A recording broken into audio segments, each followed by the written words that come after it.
So the next example we want to talk about is research.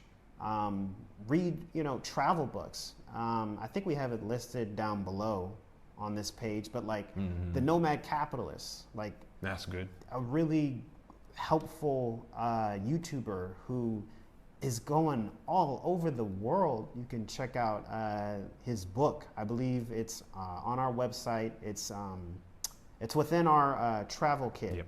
On our website. You can go there and get one of our products, and it'll link to his travel book. It's also available in an audiobook format. Subscribe to email newsletters. One of them, Josiah might have to help me with. Is it Travel Noir? That's it. Travel Noir, like that's Black folk traveling specifically. Yes, it's really helpful. I didn't even know some of these are newer things that we've learned in our travels. This would have been huge for us when we were still in the States if we had known about.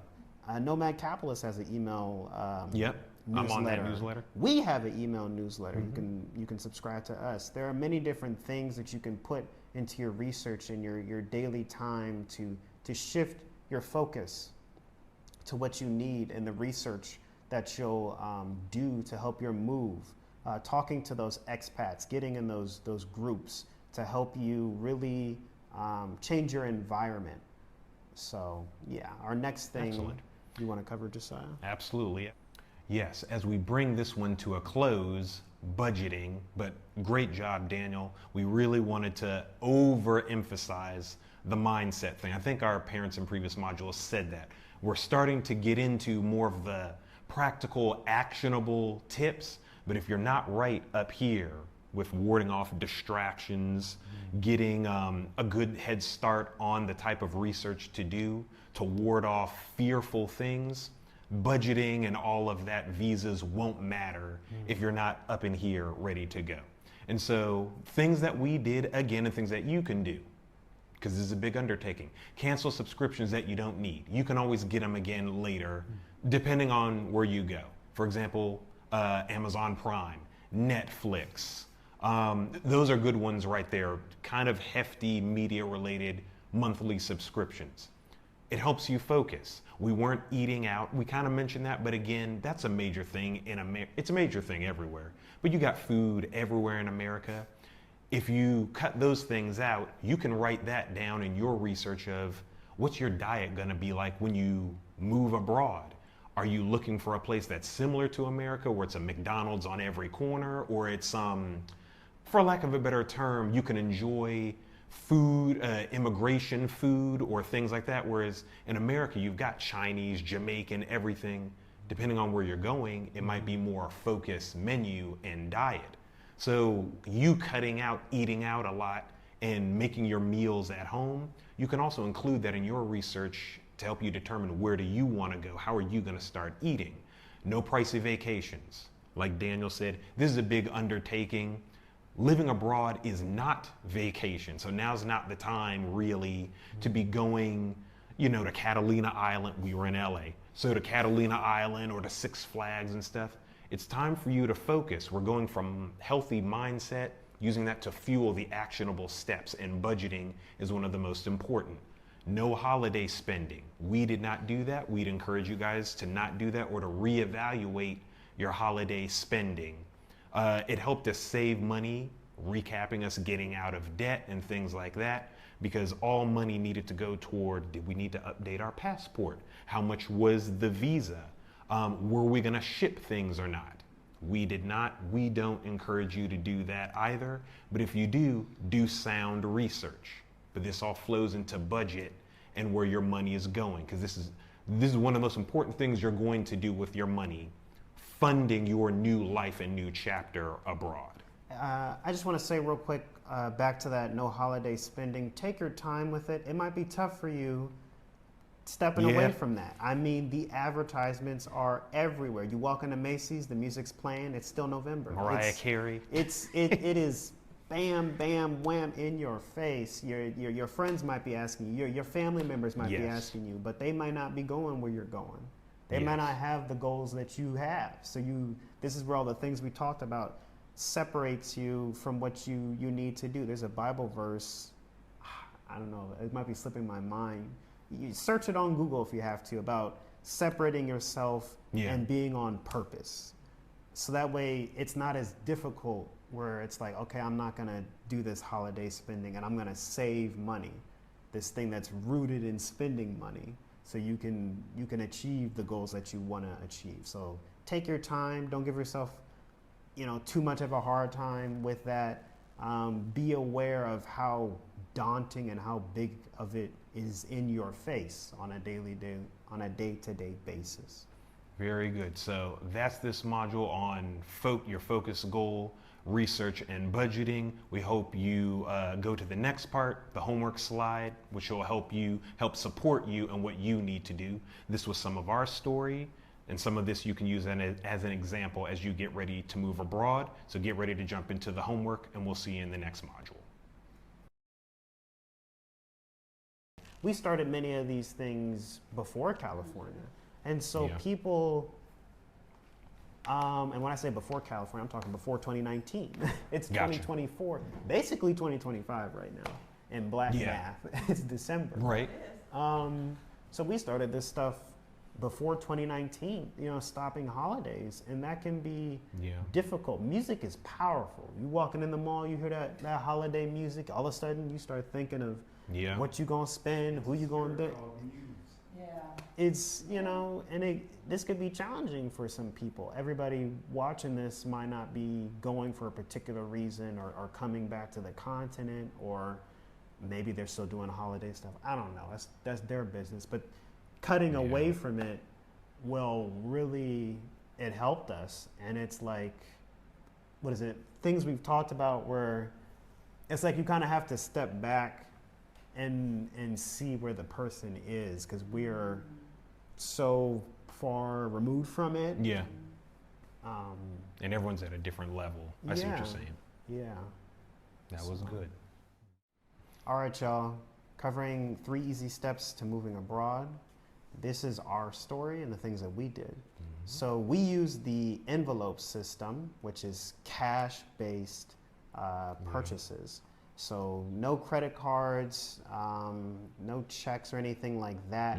Because what we found was you're not really thinking when you swipe that card. It's just this quick ease of access thing.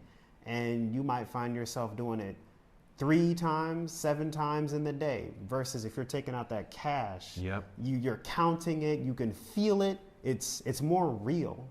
And so we eliminated that and moved to the envelope/cash system, purchasing things in cash. We used the bucket method to get out of debt. So we set aside money in specific pockets, like fun, so like 10% of what you get from your payments for your salary. job. Thank you, for your salary. So we use like 10%. That would go towards fun. That would go towards personal development. That would go towards specific things to help you better focus where you need your money to go. We scheduled weekly to daily family meetings with each other to help build up that momentum, to get that muscle working so we could get used to it. It takes time, and it can seem really daunting. So taking that time early on to schedule it and be consistent in it will really help. And you'll find that right move for you, even if it's just an hour in a day. Maybe you increase it to 2 hours a day the next day or something like that. So that way you can really learn, do. These things really helped us in our moving forward. Tell them about some stuff, Josiah. Thanks, Daniel. With that, before we get into that, all of us are really into organization, which y'all need, and itemization and things like that, so you can visualize, like Mom said in the last module, your way forward. How come that's so important to you? Because you really led us, you and Dad, when it came to things like the envelope method, bucket methods, which can help you with your funds to getting abroad, meetings to generate momentum. Why is scheduling and itemization and organization so important to you, and why do they need that?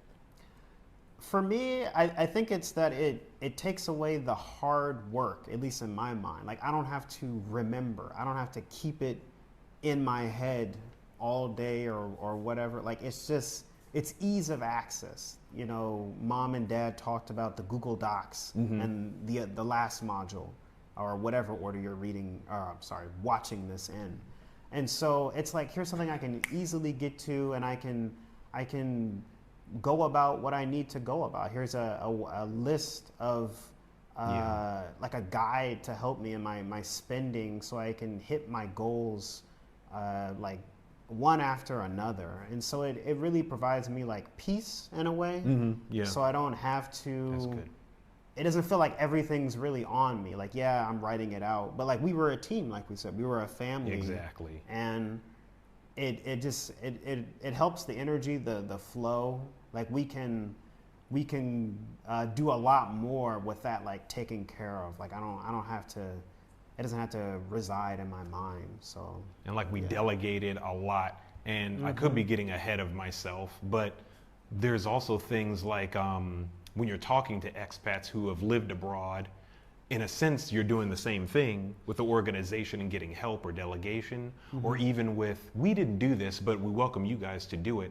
You can go on places like Fiverr and other platforms to get like a virtual assistant. Yes. In case you're going solo. Like we're a family, as you know.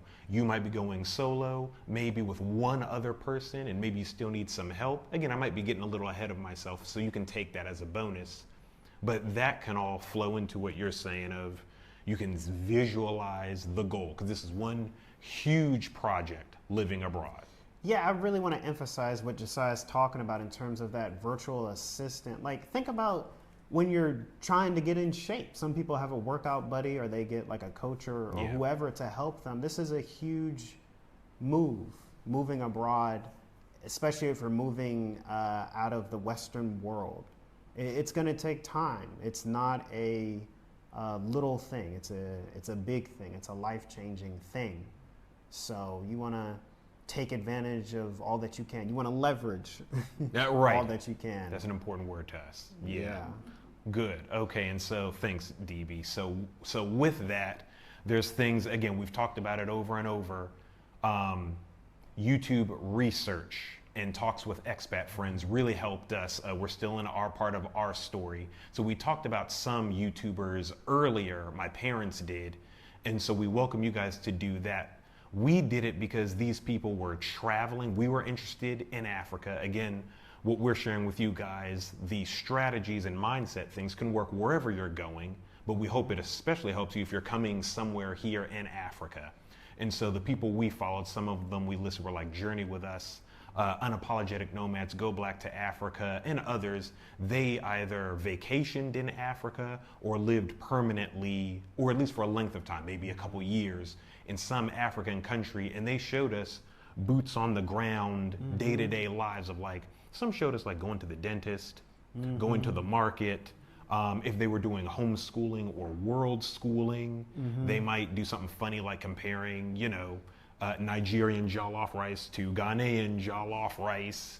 And then we find out that maybe the East African version is chicken or beef pilau, but they were on the ground. And so you guys want to do that because, as you saw in the beginning slide, it's about a focused goal, research, and budgeting as we move along here. And so these things helped us with our focus and our research. Those two seem to kind of go together, especially about the destination, so is that you're not looking at negative media. I'm getting a little bit ahead of myself there, but it's a slippery slope when you're researching. We also talked to our family, as we've iterated, so I won't spend too much time there, in Rwanda. They happened to live there. That was the first place we landed. And everything I listed that the YouTubers did, our family and friends did the same thing to tell us where they shopped, whether you could drink the water or not, what going to the doctor might have been like, what side of the road they drove on. These things supplemented the YouTube videos that we were watching, depending on who you are. So that's why these two can go together. You might be able to do one or the other, talk to a friend or someone you know there, or even a stranger, because a lot of these YouTubers and counselors put their email and things out there. The point is to talk to someone boots on the ground. And so also with that, Facebook groups. We did that for Rwanda. I think we're also still in some for Zanzibar as well at the time of this course. They have some for South Africa. If you're African American, if you're black, you can do the same thing and hone in on where, like, black people in ... Black people in Rwanda, black people in Thailand, black people in Spain and Mexico. This type of research with community groups, especially on Facebook, can help you really get the wording, the black and white facts or data of, if I'm black, are we there? And I'm sure other ethnicities are doing the same thing, because you're trying to build community, because safety is very important. One of the reasons that we moved abroad, we were running toward a safer environment. In earlier modules, our parents talked about not being afraid of the police and things like that, not having to deal with anxiety and fear of racialized environment. And so when you're looking at these Facebook groups, you can input places for families to live, places where black people thrive. This is where you really want to get very specific in your wording, you might use Google, you might use ChatGPT or something. This is where you can really leverage specificity to really get as close to what do I want after you know your why. And that flows into avoiding distractions. As we come to a close on our part of the story, we have some more things to tell you. We stopped watching the news for a while, because I guess we moved in 4 to 6 months. If it wasn't about Rwanda, since that was our landing place, we probably weren't really watching it or whatever. So we avoided negative news in general, especially about Rwanda, especially about the African continent. We balanced our recreational TV. We enjoyed watching Blackish and dramas and comedies. But then it was time to get focused. So we sacrificed things like TV, eating out. At the time, to remind you, we were in Los Angeles, so we weren't doing a lot of Los Angeles touristy stuff. We were getting focused. We were making no crazy purchases, cash or credit or debit or anything like that, because it was time to get into luggage and luggage scales, the clothing that we need or not need. And mentally, that helped us get rid of the American consumerist culture. Dan, was there anything you wanted to say more about that part, like consumerism or anything, or did I hit it? I think you hit a lot of it. I don't know. It's I'll say a little bit more. We don't realize how much of that consumerist culture is in us, and it can be like a drug. You get that shot of a dopamine when you get on Amazon and you're looking up from healthy foods and things like that to books that you want to buy, to maybe furniture, to tech, whatever. You got everything that you need in that Amazon. You're just dopamine after dopamine after dopamine, and the Black Friday, Cyber Monday. Exactly. Yeah. There's all these different things that you gotta like come down from and like focus. Yep. So that goes into one of our examples here. We have focus. And it's to know your why. We talk about running towards something versus away from something. It helped us so much in our goal to moving abroad. And it helped us in our mind. So what we did daily, some of the things Josiah talked about, or that we both talked about, like meetings and different things like that, we focused on like travel vlogs, visualizing ourselves there or seeing what the people were doing. The distractions, like Josiah said, turning off the Facebook memes. We're going to Facebook groups. We're not going to doom scroll and to be on there forever. And of course, we want to balance all these things. We would still occasionally watch like a show or something, because you want to have that balance to come back down, because this again is a huge move. And so you want to find that balance. Otherwise, you're going to be stressed out, and you're not going to have peace of mind if you're always in that mindset. So the next example we want to talk about is research. Read travel books.